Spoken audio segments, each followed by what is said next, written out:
All right. Hey, hopefully I filmed my comedy special this weekend. I don't know. It depends on if it happened or not. Yeah. Everybody applause Jared in the comments. Say, good special, good special. All right. So, hey. Also hot. Also hot. Coming up in April, I am in St. Louis, Missouri. I am in, I think this weekend I'm in Omaha, actually. So in March. Omaha! I'm in St. Louis, Missouri and Springfield, Missouri. And then in June, I am in Birmingham, Alabama and Alpharetta, Georgia. And I've got a couple other shows on the calendar. And so always check out my tour dates at jerrymyers.com/shows. Let's get into the episode. Tim, what do you got? Hey, man, have you ever heard of Spruce Pine? Spruce Springsteen. Spruce Pine.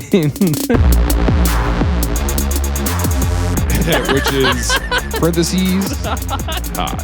Who cares, dude? We have freaking 4th of July. So are we. I've got guns and I'm wider than the moon. Please don't nuke us, Putin. We are the world. We are the world.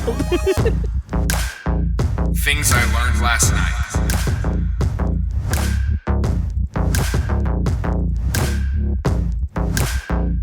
Spruce Pine? Spruce Pine. Like a tree? Yeah. Like a spruce tree? Yeah. But that's not what we're talking. That's what it's named after. Spruce Pine. Okay. Spruce Pine. Here's Spruce Pine. Well, this is part of Spruce Pine, I should say. Oh, this is like a facility. Yeah. This looks like this is in the mountains. Is this Tennessee? Yeah, let's play GeoGuessr. What do you think this is? Oh, shoot. Well, let me look. Give me a second here. Okay, yeah.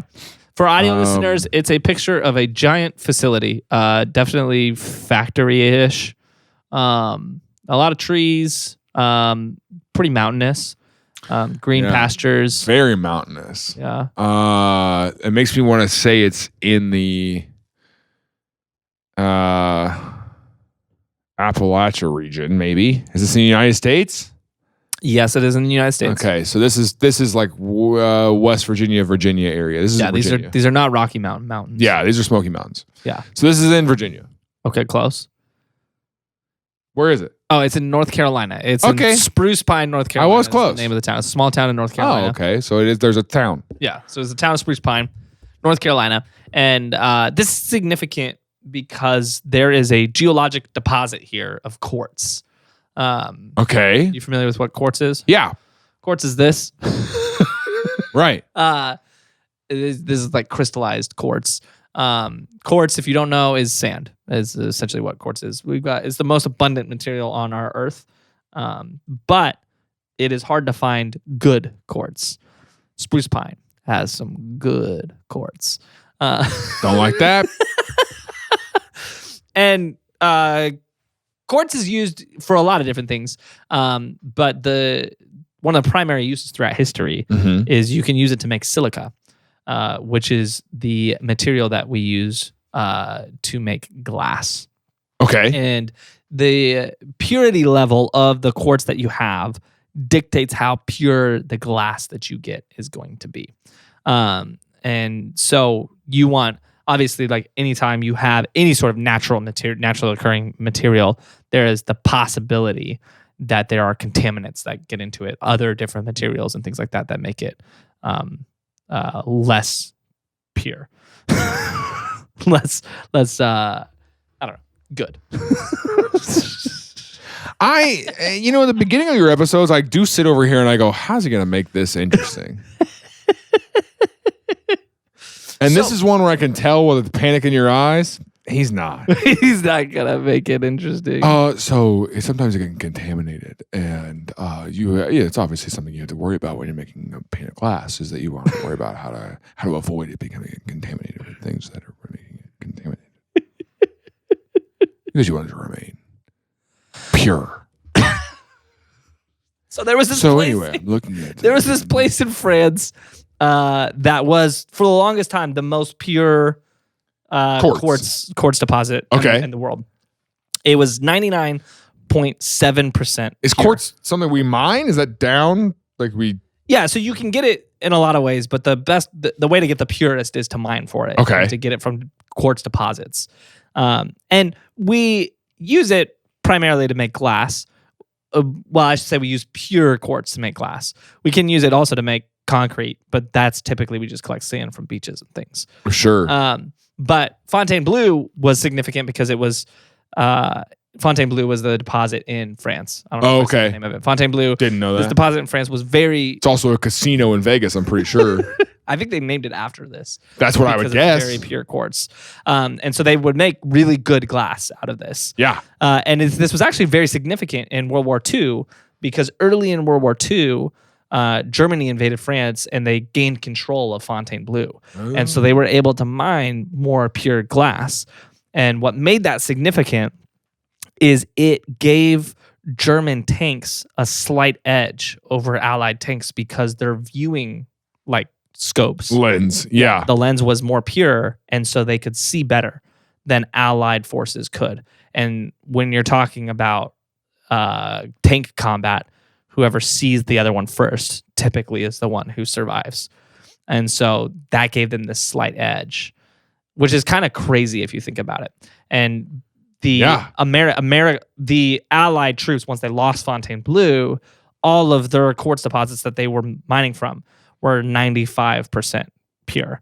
And so that difference of like 3.7%, or I guess that'd be 4.7%, was significant enough that it actually was felt in combat. And so Fontainebleau was a very significant thing. The loss of Fontainebleau was a very significant thing that the Allied forces began having to be like, we got to find better quartz. Sure. They started going all over the world looking for better quartz. They found pretty good quartz in Australia, but it was pretty comparable to Fontainebleau. Eventually, they located Spruce Pine. They knew about that. They didn't know how pure it was. They started testing for purity, and they're like, "Dang, this is some good quartz. Dang, this is some pure quartz." And so that helped level the playing field in the war once they started making glass out of the quartz from Spruce Pine.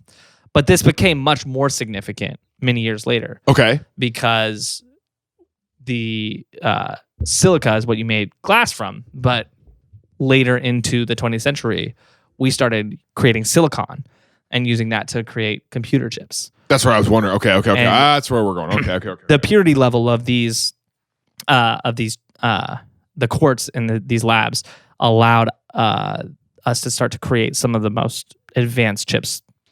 Got it. Yes, I see where we're going now. Okay. And this is very significant for a lot of reasons, but probably the biggest reason is we hear a lot right now about Taiwan, and how they have the largest manufacturer of computer chips in the world. They're responsible for about 90% of the computer chips that enter the market.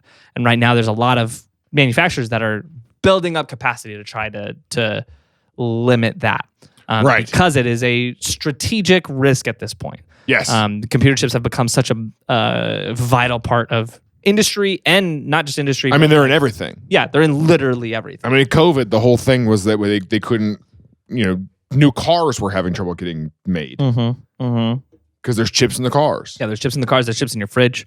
There's chips in your phone, your watch, and eventually your head, brain.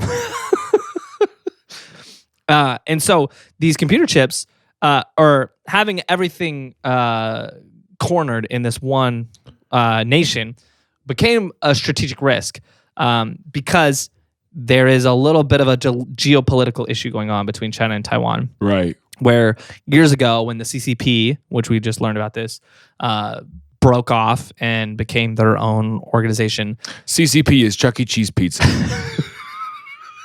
You're right. Actually, thanks for just in case you forgot. We did cover that. Nolan Bushnell. Go ahead. No, that was the that was Nolan Bushnell. Yeah. That's a good call. That just came out. That came out of my butt, which is parentheses hot. That's also merch that we sell. Is just a shirt that says parentheses hot. Parentheses hot. Is it in parentheses or does it say parentheses? No, it's in parentheses. It just says hot. Parentheses hot.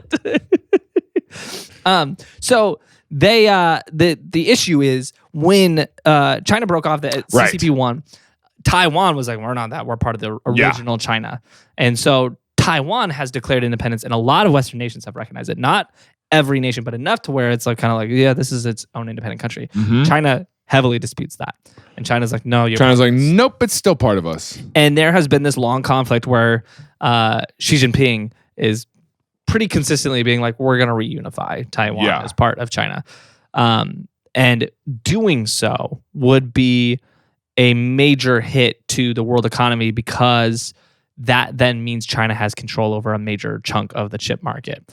And at any time, as we've seen over the last few years, if there is like a choke point on a single market, that company or that country has the ability to restrict other nations from having access to that good. And not only are chips in everything in our like regular consumer market, they're in everything when we talk about defense. Yeah. Planes, trains, automobiles. They're in guns, they're in helmets, they're in everything. And for losing real. access to those things. But also, like, it's in your phone. The thing that your dad still plays Angry Birds on. Could you imagine still playing Angry Birds in 2026? Dude, who does that? Somebody still does. You know what I'm saying? Like, that's the most popular game in the world 14 years ago. It's incredible. Everyone played Angry Birds. I don't think, for you guys to understand how popular Angry Birds was, it's a lot like gambling is now. Actually, kind of. It really was everywhere. That's kind of crazy. Which but brings us to this week's sponsor. This episode is brought to you by Angry Birds, a highly addictive game that you would love to play. Use code TILLN at the App Store. The App Store. So download Angry Birds for free. Okay. It's already free. It's already free. Next week's episode is brought to you by Temple Run. You're gonna love it. You're gonna love it. You know what sucks? What? I've been streaming on Twitch and stuff. Yeah. If you want to follow me on there, it's twitch.tv/ it's just Jaron Myers. I was gonna do something stupid, but whatever. I've been playing Super Mario Brothers 3. Yeah. You know, which is from the 70s, 80s? Late 70s? I don't know, actually. I don't know what year that came out. I would think 80s. I've been playing it. And that's the games that, you know, my dad played when he was younger, and then I played them when I was growing up. What year did Super Mario Bros. 3 come out? Is that what you just Googled, or were you doing something else? In Japan, it was 1988. North America, 1990. Really? Way later than I thought. Well, Super Mario Bros. 1 came out. Early 80s then. Early. I think it was on the NES. The NES, I think it was like 85. Yep. There you go. Yeah. So anyway, that's what my dad played when he was a teenager, right? Yeah. And then I played it when I was growing up at my aunt's house. Yeah. And so now these are like the classic games I'm playing. Yeah. And I just am afraid that my kid's going to be like, yeah, I've been getting really into classic games. I'm like, really? Oh, yeah. And they're just freaking slingshotting birds at pigs. You know what I'm saying? And I'm like, well, that is true. But they're doing it like this, like on their VR headset. Not even a headset, just with their brain. Yeah. You're going to see their eyes glazed over. Just their eyes, there's like a black mucus that goes over their eyes. Oh, yeah, I'm going to play Angry Birds for a little bit. What sure, play Angry Birds. Great. The chip in your brain. That's so nuts. Yeah, that is. Yeah. Have I talked about on this that I realized that the Xbox 360 is older to my son than the NES is to me? Yeah. And I hate that so much. Yeah. Anyways, it's the time just keeps going and it doesn't stop going. The years start coming and they don't stop coming, and it sucks. Yeah, you know that. You know that's a lyric. Do you recognize that lyric? Uh-huh. Okay. Anyways, let's talk about China taking over the world. Okay, it's easier to talk about China taking over the world than my mortality. I saw something the other day, but I gotta Google it before I say it on here. Did you know that Australia is wider than the moon? Hold on. What? Did you not know this? Did you know this, Rue? I don't think that's true. There's no way. The surface of Australia is wider than the moon. Hold on. I just Googled it before I said I'm it. looking this up because I don't believe that. I literally was like, in my head, I was like, I know I have a fun fact about Australia floating around up there. Hold on. Yeah, isn't that crazy? What? That is insane. Yeah. So the diameter of the moon is 2,159 miles, and the width of Australia is 2,485 miles. That is bonkers.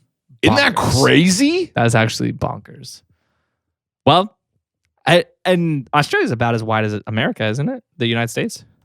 I don't know. I think it's bigger. I think it's wider. I think it is a little wider. Oh no, actually the United States is 2,800. So next time you go coast to coast, you can say I'm crossing the moon. Wait, so United States is wider then? The United States is wider, yeah.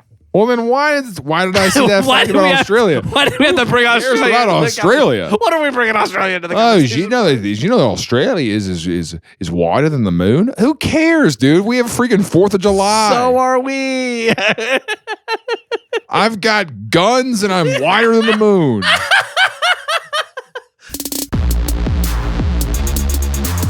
Hey, thanks for watching our show. If you like it, a great way to help out is by being a Patreon supporter. Doing that helps make the show possible, but it also gets a lot of perks for you. You can get every episode a week early ad-free. You get access to a Discord where you can meet a lot of other people who love the show and actually hang out with Jaron and I every month on a hangout. And we're also in that Discord chat all the time, talking with people, talking about episodes and just random stuff in life. It's super fun. There's a way to get birthday messages, a free gift, merch discounts in there. So there's a lot of really great reasons to be a Patreon supporter. You get a lot of benefits out of it. And it also makes the show keep happening. So if that sounds great to you, you can go to support.tilln.com or tilln.com/support, or just tilln.com and search around until you find the links and become a Patreon supporter. We really appreciate you doing that. But if not, right back to the episode, right? Wider than the moon. Oh, he's wider than the moon. That's what I've always said about the United States. That place is wider than the moon. Is that supposed to be exciting? Speaking of the States, I went to Salt Lake City Airport. Salt Lake City Airport has these two terminals, and they are a 10-minute walk apart, connected by, those little, like the flat escalators where you walk on it and you go faster, whatever that's called, people mover. Yep. Sure. There's 3 of them in a row. That Yep. means there's 3 different sections of this tunnel. And for whatever reason, I can't figure it out. I go to Salt Lake City Airport almost every week as I fly through, and I cannot figure out what the rhyme or reason is, because it's an undecorated hallway, but the lights are a little dim, and each of the 3 sections is playing 3 different types of music. One of those songs is We Are the World. But I can't figure out if it means something. But every time I walk through the middle section, and it's We Are the World. We are the children. And it's just like, and the other one is like, the first one's like classical music, and then it's that, and then it's almost like a country type song. They just play that on repeat 24/7. That's so weird. You're not in there long enough to hear the whole song, and it doesn't. But I'm there often enough to know that these are the songs. They're always playing those 3.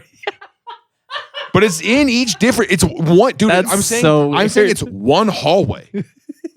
And they're not separate. They're not far enough apart. There's just still pillars kind of hear the holding up the, like they're not.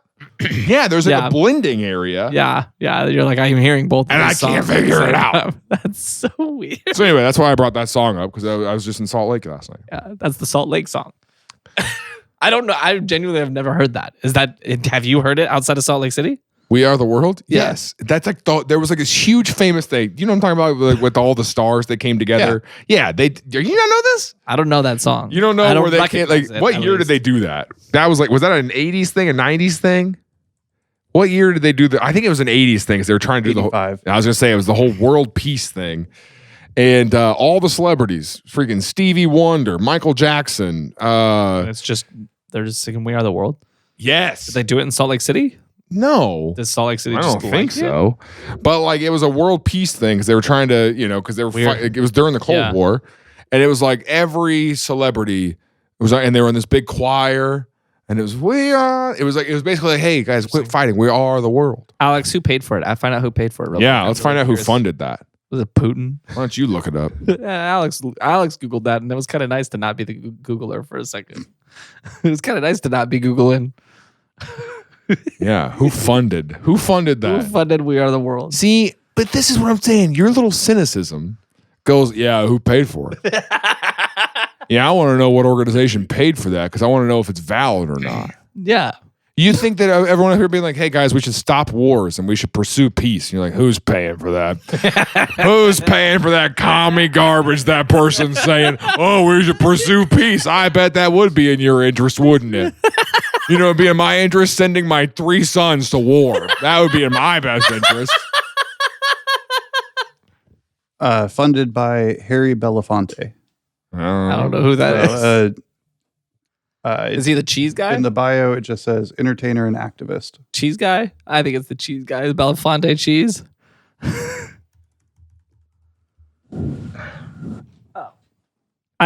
This is definitely like a guy. Yeah, he became a civil activist, but he was like definitely like an old school movie guy. Okay. I don't recognize any of these movies, but like you look at the picture, it's like It's a Wonderful Life era. Oh, okay. Interesting. And so, yeah, he just became an activist. Sure. Well, so now you've learned something. Yeah. We've talked a lot. He was active until 2023. That was probably a 15-minute. When did we talk about Australia and the moon? You got a timestamp on that? The timestamp that I have related to that is the quote, "I've got guns and I'm wider than the moon." And that was at 19 minutes, 20 seconds, or at 32 minutes. 10 minutes ago. Oh, crap. Oh, crap. I've got guns and I'm wider than the moon. I've got guns and I'm wider than the moon. Yeah. All right, well, let's talk about silicon. Yeah. So the chips is what I'm saying. So I think what I was talking about before all this happened. Sorry, guys. The guy on the right ruined the episode again. Right guy. Oh my gosh. Freaking right guy. Hot. The right and wide. Right wide guns. No, so Taiwan, the problem with Taiwan is if China were to gain control of Taiwan, yes, yeah. Then they would have control of the chip supply to the world. So we need to be making chips. Yeah, which is a big deal for part markets. of the CHIPS Act, right? Yes. This is a big deal for markets, it's a big deal for defense. Right. Here's the thing though. There's a lot of fear-mongering out there about Taiwan and how China at any second could snatch Taiwan and then we're all screwed. The problem is we have Spruce Pine. China doesn't have a spruce pine. We have a spruce pine. Spruce pine is our defense against Taiwan. Or spruce pine is really the thing that keeps Taiwan safe, honestly. Because spruce pine is the purest deposit of quartz in the world. This is 99.99999999999% pure. The next purest is in Australia. It's 99.999999999. Which is less pure. And that difference, 9 nines versus 11 nines, we have 11 nines, they have 9 nines. That difference. Dangerous numbers to be playing around with there, buddy. I'm aware. That difference is the difference between 25 years worth of progress in computing. Oh, okay. And so if Spruce Pine tomorrow ran out of quartz, we're set back 25 years in computing. How? Yeah, okay. And it's because of that purity. Because with computer chips over the last... Because of the wonderful things it does. Yeah, actually. I'll allow that. Actually, you're right. What's it from? Is it Mary Poppins? Yeah. Is it? Yep. I think you're lying to me. I don't think it's Mary Poppins. I don't think it's Mary Poppins. because of the wonderful things it does. Oh, it's Wizard of Oz. It's the wonderful things he does. Yeah. Not it does. Yeah. He is not an it. Okay. Jeez, okay. So over the throughout the 20th century, we have progressively been making computer chips smaller and smaller and smaller. We talked about this in the blue light episode, where we're now using what's called photolithography, where we are using light to carve the pathways. It's so small. Chips. These pathways that we're sending energy through in computer chips are literally measured in atoms. They're about 40 atoms wide. Yeah. And so if you have one atom that is the wrong thing, it breaks the entire chip in one of those pathways. And so These need to be incredibly pure. And the silicon that we use in it comes from spruce pine to make these possible. It's the only place you can get it. And it is it's an interesting process to manufacture. Who owns this place? Is it a government? No, it's not the government. There's 2 private companies that run this. And so there's 2 separate mines, 2 private companies that have access to it. I was like, dang it, dude, I just got to get a freaking quartz mine. I wish my grandpa found a quartz mine. They are 2 private companies that are defended by the military. Yeah, they have like patrols because it's strategic at this point. Right. And that's what you got to figure out. You got to figure out how to create a service that gets you defended by the military. I'll tell you what, they don't care if our podcast gets struck by a nuke. Nobody cares if Putin nukes us.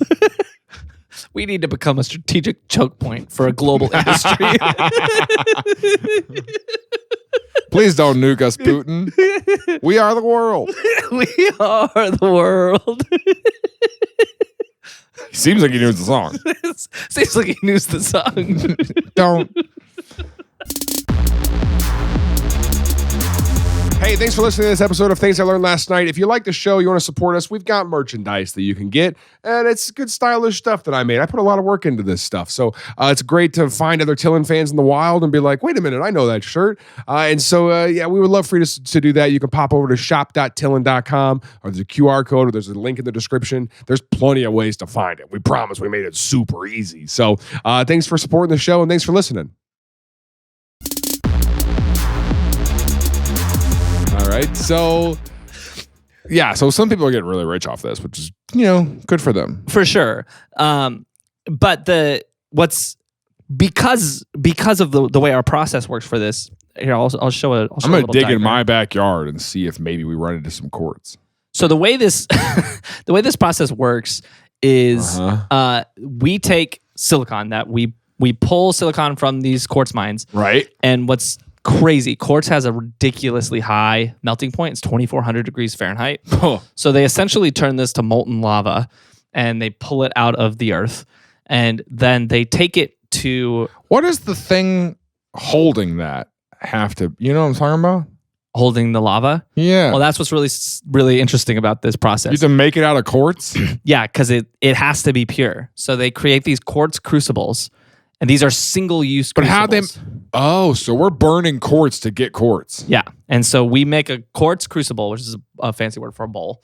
And we fill it with quartz, and it can only be used once because if there's any imperfections in this, it breaks the process and it doesn't work. Yeah. And so we are pulling this molten lava quartz out of the earth, putting it in these quartz crucibles, and we're creating a crystal ingot. And this is what's so crazy is this process, the first step here, is not patentable because there's not a science to it. It's an art. And so you can't patent it.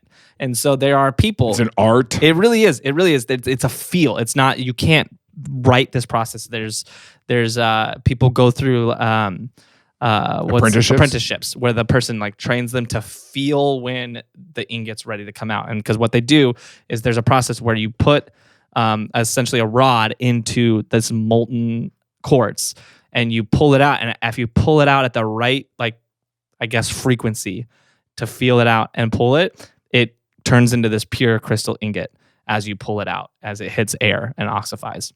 Okay. Oxidizes. And so it's this feel. Oxifies. It's completely out of feeling. Oxified. And so they pull it out. Little bit of oxified. Cold beer on a Friday night. That's the verse for We Are the World. It goes, and a little bit of chicken fry. Cold beer on a Friday night. A pair of jeans that fit just right. And the radio on. We are the world. Yeah, it's a good song. So. And so then they. This show is terrible, dude. The guy on the right ruins it. God, the right. I was really interested in chips. So then they take that ingot out. That ingot out. They get the ingot out. They throw the crucible away. The quartz crucible's trash now. Okay. And then they take that and they grind. How big is that? You can't tell from the picture. How what are we talking about? I mean, it depends on what they're manufacturing, like what kind of chip they're manufacturing. Because how do they make the quartz ink? This is how you get quartz. So But this is just the quartz for the. Well, but those guys they're going to make silicon out of it. Yeah, and so it depends on the chip that they're going to be manufacturing. Anywhere from this big to I've seen people hold them that are around this big. Okay. And so because what they're going to do next. Here, I'll show you. What they're going to do. Audio listener, grind it. You get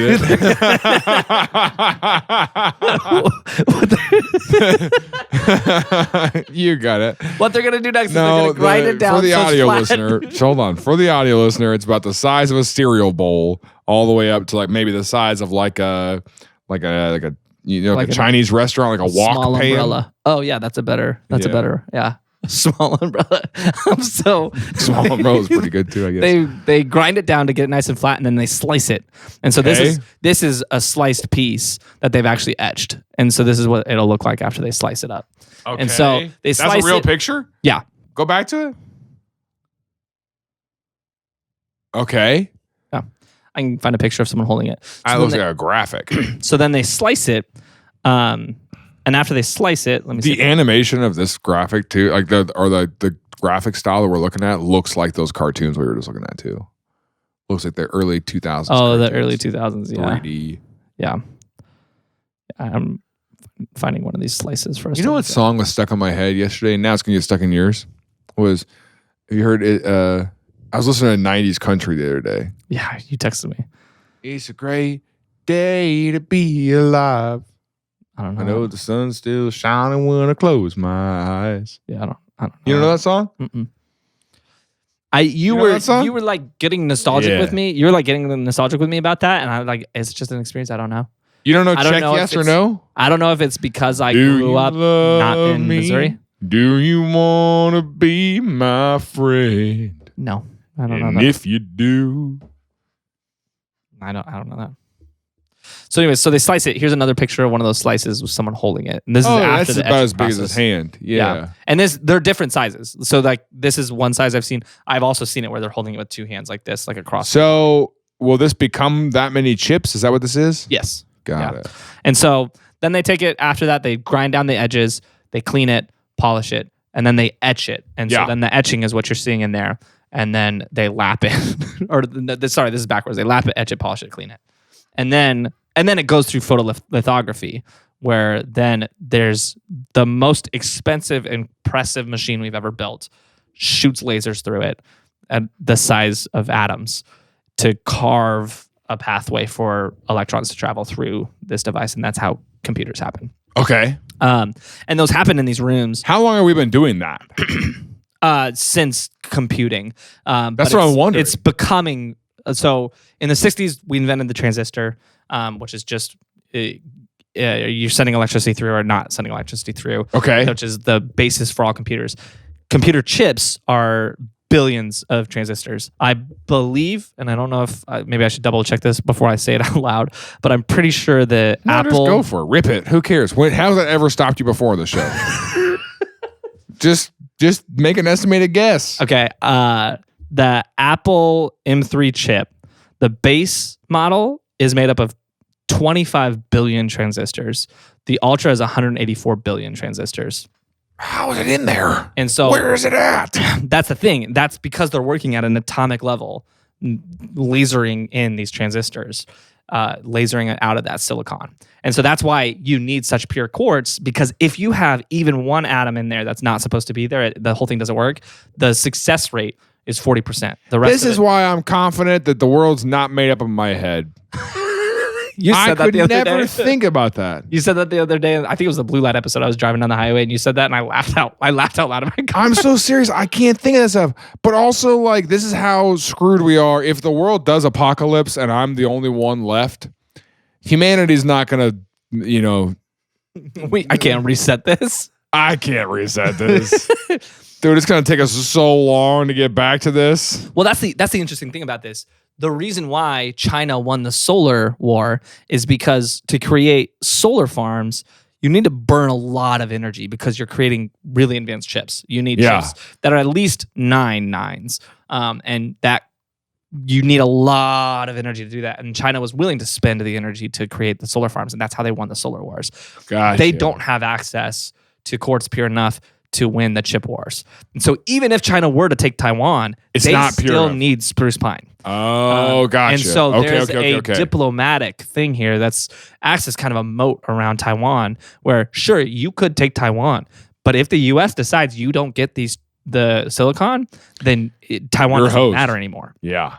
And so that is this little tiny spot in North Carolina is a very unique situation in global industry where this tiny bit of real estate is a choke point for a global industry and is a choke point for geopolitics globally to protect what is honestly the most impressive thing I think humanity's ever built. And it's a shame, you kind of mentioned it, if humanity were to disappear tomorrow, or I should say if civilization were to collapse and 200 years from now people found these chips, they would find these things would still exist, but you can't tell how impressive that is from looking at it. Right. Because there's 180 billion transistors in there that are making advanced compute possible.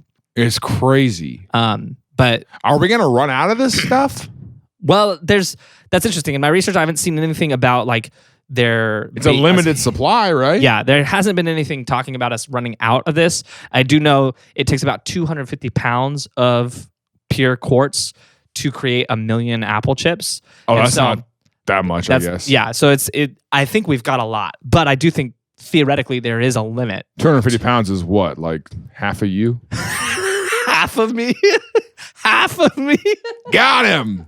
Set him up, cut him down. But sorry, Terry. She's gonna be mad that I bully you on this show.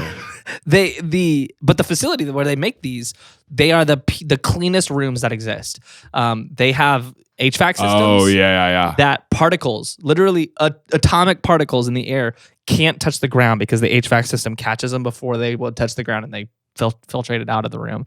They bathe the rooms in yellow light and UV light to kill anything that isn't supposed to be in there. People who, when they enter, they take an air bath. It's literally a bath that washes in dirty. They have like smaller versions of these for like those hardware repair places. Or not hardware, hard drive repair places. Yeah, because you can't have any kind of debris. Imperfection. Yeah. Because you're working at such a microscopic level. Yeah. And so that's why I was like, I had a hard drive that this kid at Starbucks knocked off the table, and it was going to cost me $200 just to see if they could fix it. Yeah, because they had to go in that room. They had to go in that room. Yeah. And they charge you $200 for that room. Costs a lot to walk into that room. Costs a lot to get into the room, Unless you have a dad who can just get you in. Can just get in the room. Yeah. They call it the upper room. Yeah. And that's who we have. What? We have a dad who welcomes us with open arms into the upper room.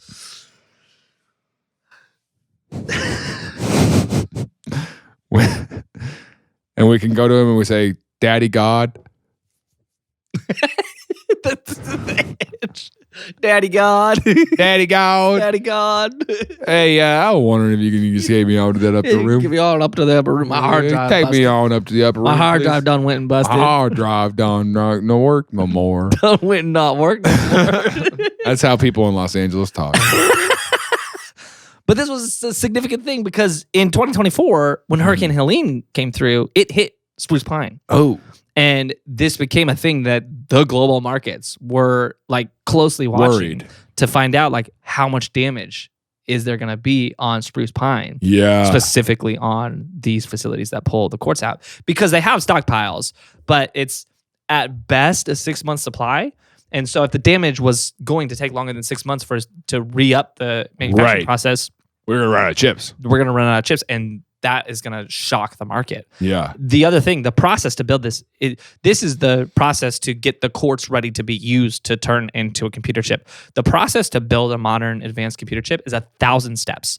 It takes 3 months to build one computer chip. The yield is only 40%. And so you go through a 3-month process, and 60% of what you make is not usable.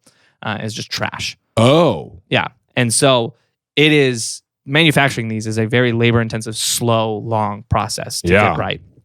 And so if this was damaged, if it was even 3 months, that puts us at the 6-month timeline where, okay, now we're gonna run out before our stockpiles before we were able to get back to production levels. And so the world was closely watching that. And luckily, they found out the damage was minor. It only took them a few days to get back to full production capacity. But it kind of put the world on notice to say, oh, it's not good that we have what is probably the most vital industry in our world right now. Right. Focused in literally one small few acre patch of land in the United States. Yeah. And so now a lot of nations are trying to figure out an alternative of, is there a more pure quartz? Is there a way we can get quartz more pure to be able to compete with this? But as of right now, this is our Saudi Arabian oil that kind of protects us as a hedge and we can use as incredible leverage in a geopolitical scale. Wow. Pretty incredible. Spruce Pine. And they don't want you to know about it. There's a reason why this isn't talked about a lot, because it's so important. So they would rather you focus on Area 51 and think about aliens and stuff. Yeah, 100%. For real. 100% than Spruce Pine, because Spruce Pine is more important. Well, we'll see if this video gets any views then. That's crazy. Yeah, Spruce Pine, pretty significant. Wow. We'll fiddle off then, huh? Fiddle off. Hey, if you like that episode, we have another one called Brain-Computer Interfaces, which is where they really are. They're going to try to put chips in your brain. Yeah. Against your will. Yeah. No, I don't think they're going to do that. But they can't do that if they run out of quartz. But that was an episode we did several years ago, so I'd be curious to if the information holds up. But the ideas behind... I'd be curious how much I wanted it. Well, because I think I did. I think that now it might be a little different. So you can get next week's episode, a very special next week's episode, by the way, just kidding. I don't know. What's the next week's episode? March 31st? March 31st. You End said of you were March. do something. Check that out. It's on Patreon. We finally got the shock collar. Wouldn't that be crazy? That would be crazy. He said he's going to do something to me for that episode. I don't know. We haven't shot it yet. I'm going to shoot him. All right. Fiddle on.